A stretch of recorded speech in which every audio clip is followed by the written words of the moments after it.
आत्महत्या अच्छी बात नहीं है। माणस एम मानतो है कि आत्महत्या करवाथी मारी आ समस्याथी मने छुटकारो मळी जशे। एना जेवी मूर्खता, एना जेवी ना समझी, एना जेवी बेवकूफी बीजी कोई नहीं। आत्महत्या करवाथी समस्याथी छुटकारो नहीं थतो, उल्टानी समस्या वधी जाय छे। आत्महत्या करनारो माणस ए जोवे छे कि मैं शरीर छोड़ी दीधुं पण तोय हूँ तो छूं अने हवे आ बधा रड़े छे। ई रड़े छे, ई आवड़ो जोवे छे अने कंईक बोलवाय मागे छे पण हवे संदेशो त्यां पहोंचतो नथी, कारण के शरीर में जई शके एम नथी पाछो। ई कोशिशे करे पाछो पण हवे जई न शके। आ ओलो वाल्व जेवुं छे, एकवार बारो निकળી गयो पछी दरवाजो बंध। क्यांक क्यांक एवुं बने पाछो प्रवेशी शके। अब शरीर नहीं है तो वो जो बोल रहा है, वो जो कुछ कहना चाहता है, वो कोई सुन नहीं पा रहा है। એટલે કમ્યુનિકેશનનું એક જે માધ્યમ હતું એ ખોવાઈ ગયું। હું તમને સમજાવું સીધી સાદી વાત। આ તમારા મોબાઈલ ફોનમાં નેટવર્ક ન હોય તોય તમે કેટલા હેરાન થઈ જાઓ છો, કેવા ચીડાઈ જાઓ છો કે આ તકલીફ છે યાર, વારે ઘડીએ નેટવર્કના વાંધા।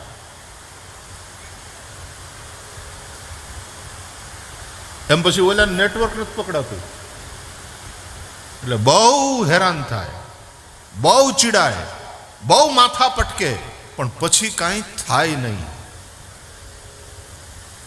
અને આત્મહત્યા કરવા વાળો એવો પસ્તાય, એ પાછો અંદર ઘૂસવા માટે થઈને કોશિશ કરતો હોય, ઘૂસી શકે નહીં, ત્યાં ત્યાં આંટા મારે। એ 12 દિવસ સુધી તો આંટા મારે એટલે પછી આપણે એની 9 દિવસ પછી શોક કાઢીએ છીએ અને પછી પાછા 10મું કરીએ, 11મું કરીએ, એનું 12મું કરીએ। બહુ મોટું ઉંમર હોય, જાજો સમય રહ્યો હોય તો એને પાછી જાજી વાર લાગે, તો એનું 13મું થાય। અને 13મામાં તો લાડવા બાડવા જમાવટ કે મોટું મરણ ઉજવણી કરો। આત્મહત્યા કરનારો વ્યક્તિ અથવા તો અકસ્માતમાં અકાળ મૃત્યુ પામેલો વ્યક્તિ અથવા બીજા કોઈ કારણસર અકાળ મૃત્યુ થયું હોય, એની સદગતિ નથી થતી એવું શાસ્ત્રોમાં વર્ણન છે। જ્યારે માણસ મરે અને અંત સમયે અંતે યામતિ સા ગતિ, આવું શાસ્ત્રોમાં વર્ણન છે। અંતકાળે જેવી મતિ હોય એવી એની ગતિ થાય। અંત સમયે આત્મહત્યા કરનારો તો દુઃખી થઈને મરે છે। સ્ટેટ ઓફ એ માઇન્ડ જે એનું છે ને એ બરાબર નથી હોતું, એકદમ દુઃખી મનને લઈને મરે છે। ને યાદ રહે, માણસ આત્મહત્યા કરે, અકસ્માતથી મરે, અકાળ મૃત્યુ થાય, ઝેર ખાઈને મરે, એ બધા જ અકાળ મૃત્યુ એના મનને દુઃખી કરે છે। એ દુઃખી મનથી મરે છે, નીકળે છે। તમે આ કમરામાંથી બીજા કમરામાં જાઓ, અહીંથી રોતા રોતા જાઓ તો ઓલા કમરામાં રોતા રોતા નીકળો, અહીંથી હસતા હસતા જાઓ, બારણું ક્રોસ કરીને ઓલા કમરામાં જાઓ એટલે હસતા હસતા, એ કમરાવાળાને તમે હસતા દેખાવ એટલે પૂછે બહુ કાંઈ ખુશ છો ને શું વાત છે, એટલે તમે હસતા હસતા એમ કહો અરે કે હમણાં માસી એવું બોલ્યા ને કે હસવું આવ્યું, એટલે સામે વાળો પૂછે શું બોલ્યા, શું કીધું, પછી તમે પાછા એની સાથે શેર કરો। અહીંથી કોકે તમને રોવરાવીને મોકલ્યા હોય, ઓલા કમરામાં જાઓ એટલે ઓલાથી શું થયું, આ બાળક જન્મે તરત રડે છે, એના વૈજ્ઞાનિક બધા કારણો છે, એના દ્વારા એ શ્વાસ લેવાનું ચાલુ કરે છે, એનું હાર્ટ ચાલુ થાય છે, એવું બધું વગેરે જે છે એ બરાબર છે એની જગ્યાએ, પણ એ રડતો બાળક જન્મે તરત રડે શું કામ, તો કે ઓલા કમરામાંથી રડતો નીકળ્યો એટલે આ કમરામાં રડતો રડતો આવ્યો। મોટા ભાગના રડતા રડતા જ મરે છે આ સંસાર, અને તેથી બીજા જન્મે રડતા રડતા બીજા કમરામાં એ નીકળે।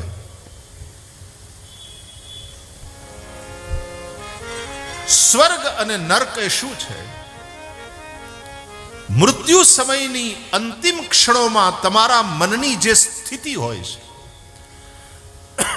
એ મન જો વાસનાથી રહિત હશે, મન કોઈ પણ પ્રકારની ફરિયાદોથી રહિત હશે,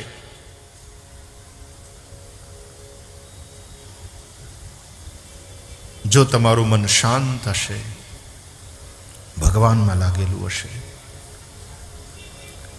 એવા સ્થિતિમાં જ્યારે મૃત્યુ થાય ત્યારે એ પછીનો જે ગાળો છે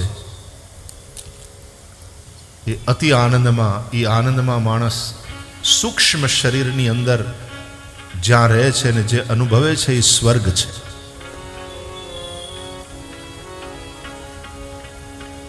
કોઈ પીડાથી મર્યો, કોઈ અકાળ મૃત્યુને પામ્યો, કોઈ આત્મહત્યા કરી, એ સમયની એના મનની જે સ્થિતિ છે એ ત્યાં સ્થિર થઈ જાય. પછી એમાં ને એમાં રહેવું પડે.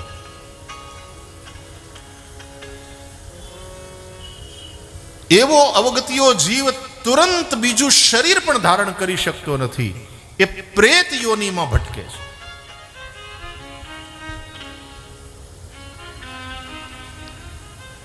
સ્વર્ગ અને નર્ક આ છે. જે દુઃખી થઈને મરશે, અરે તમે દવાએ તેમને મૂકી દો છો ને ફ્રીજમાં, એવી ને એવી રહે.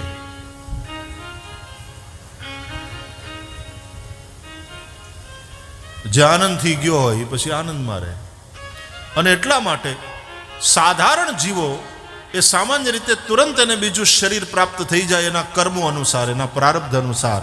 પણ જે અસાધારણ જીવો છે, અસાધારણ પુણ્યશાળી, અસાધારણ પવિત્ર અને અસાધારણ પાપી, એ બંનેને તુરંત બીજું શરીર મળતું નથી. અસાધારણ પવિત્ર ને અસાધારણ પુણ્યશાળીને જ્યાં સુધી અસાધારણ માતા પિતા ન મળે, અસાધારણ ગર્ભ ન મળે, ત્યાં સુધી એ બીજું શરીર ન ધારણ કરી શકે.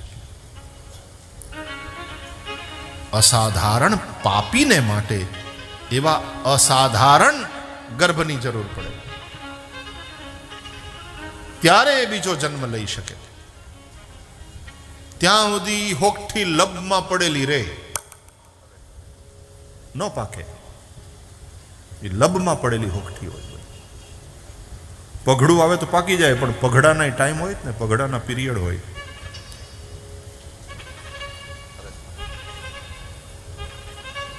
એ હોઠી એમને પડી હોય લબમાં, આડી ખૂતી હોય.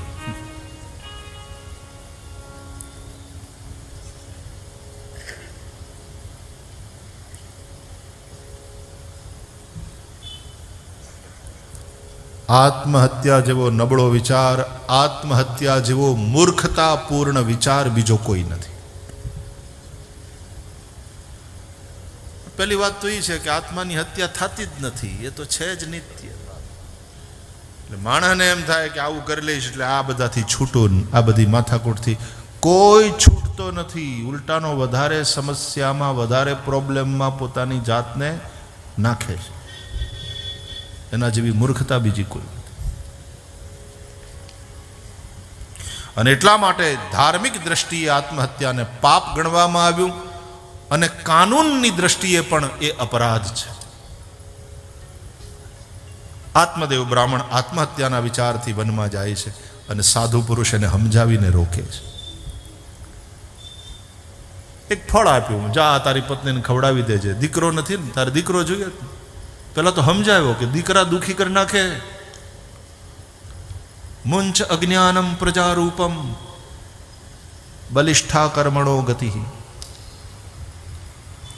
ન માન્યો કે લે ફળ લઈ જા, તારી પત્નીને ખવડાવજે. અને પછી કથા છે કે ધૂંધુળીએ તો ખાધું નહીં, ગાયને ખવડાવી દીધું. ધૂંધુળીની બેનને પુત્ર પ્રસવ થયો ત્યારે એ પુત્ર ધૂંધુલીને આપી દીધો. અને પછી ધૂંધુલીએ પોતાના ધણીને છેતર્યો, જુઓ આ મેં દીકરો જણ્યો. ધૂંધુળી એટલે સંસારાસક્ત બુદ્ધિ, એ જીવાત્માને છેતરે છે. પુત્ર વિના સદગતિ નહીં. કયો પુત્ર? વિવેક રૂપી પુત્ર. અને વિવેક તો સત્સંગ વગર થવાનો નથી, પણ માણસને ઓલા દીકરા જોઈએ, એ અંતે દુખી કરે ક્યારેક ક્યારેક. સંસારમાં એવું આસક્ત મન છે કે મનુષ્ય સમજતો નથી. એનો સંપૂર્ણ પુરુષાર્થ દુઃખી થવા માટે હોય છે. મજાની વાત એ છે કે આ પાછો સુખી થવા માટે થઈને બધું કરતો હોય ને થાય દુઃખી. એટલે માણસ સુખી થવા માટે થઈને કેટલો દુઃખી થાય છે. આ બેવકૂફી તો જુઓ. એટલા માટે સદગુરુની જરૂર પડે છે.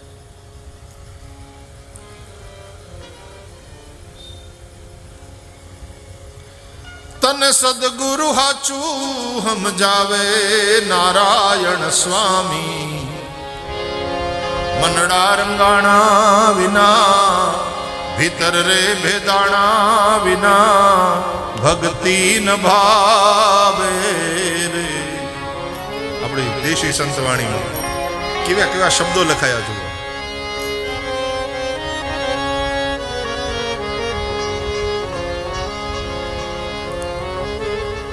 ગાય માતાએ પણ સુંદર પુત્રને જન્મ આપ્યો, એ ગોકર્ણ કહેવાયો. ધુંધુળીનો દીકરો ધુંધુકારી, ધુંધુકારી મહાપાપી મહાદુષ્ટ થયો. ગોકર્ણ પંડિત છે, જ્ઞાની છે. અને પછી આત્મદેવ બ્રાહ્મણ એકવાર વનમાં જતા રહ્યા. આ વખતે આત્મહત્યા ન કરી, આત્મોદ્ધાર કર્યો. શ્રીમદ ભાગવતના 10મ સ્કંદનો પાઠ કરતા કરતા ભગવાનને પામ્યા. અને ઓલી માં ધુંધુળી પોતાના દીકરાથી એવી દુઃખી થઈ, હવે એણે પડીને આત્મહત્યા કરી કૂવામાં. આત્મહત્યાની બહુ સરસ વ્યાખ્યા ભાગવતના 11 સ્કંદમાં સ્વયં ભગવાને બતાવી. નૃદેહમાદ્યમ સુલભમ સુદુર્લભમ પ્લવમ સુકલ્પમ ગુરુકર્ણધારમ મયાનુકૂલેન નભસ્વતીરિતમ પુનઃ ભવાબ્ધિમ પુમાન ભવાબ્ધિમ ન તરેત સ આત્મહા.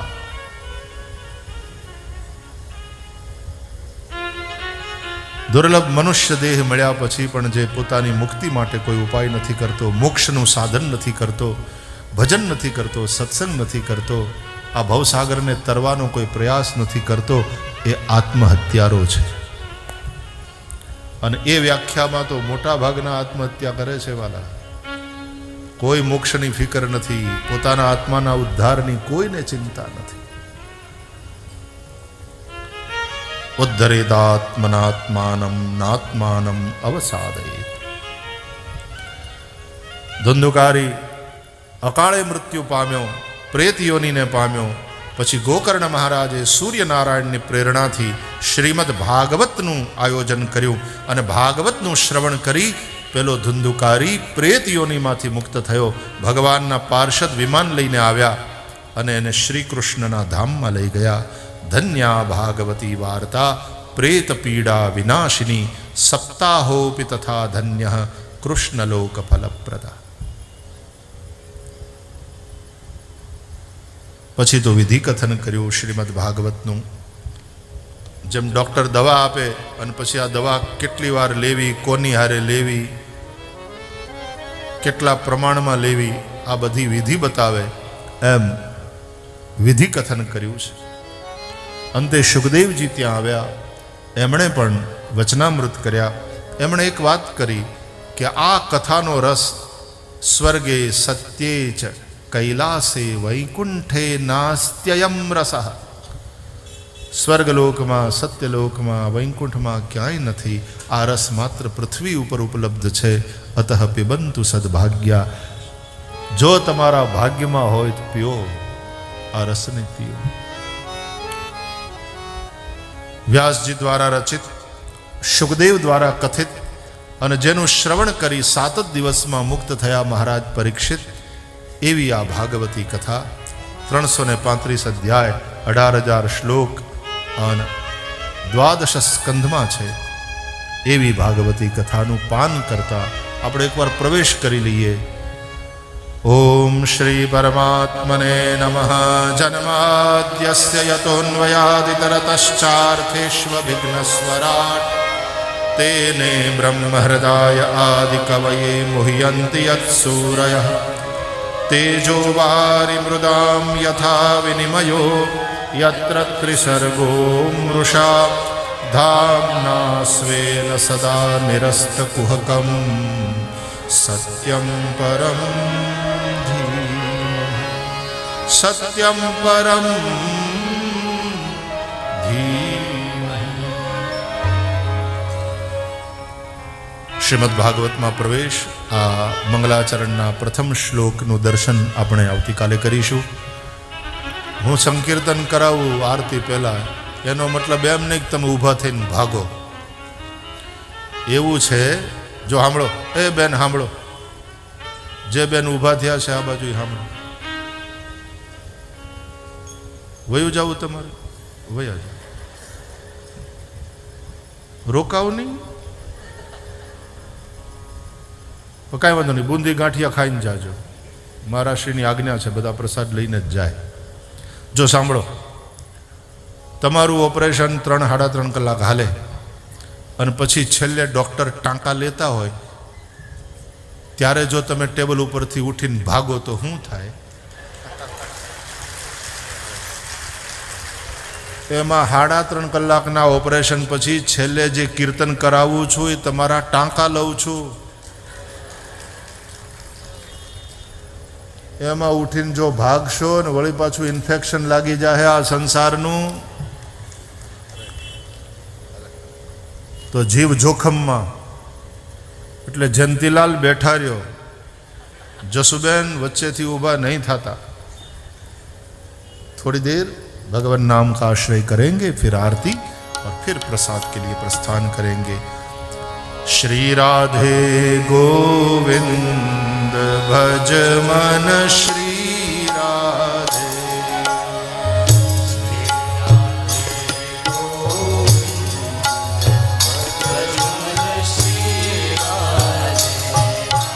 श्री राधे गोविंद भज मन श्री राधे.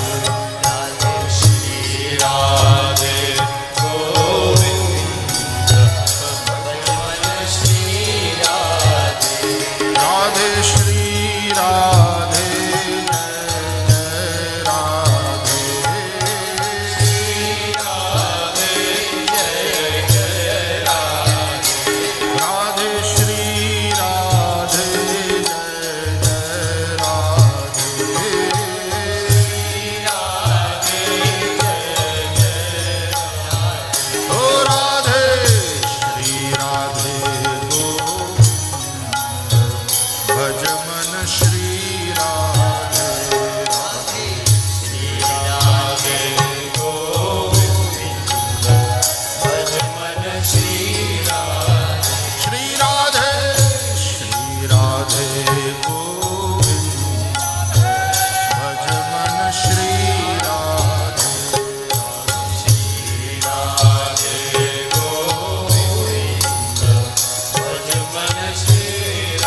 राधे जय जय राधे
श्री गोवर्धननाथ की जय श्री गिरिराज धरण की जय श्री बालकृष्ण लाल की जय सद्गुरु भगवान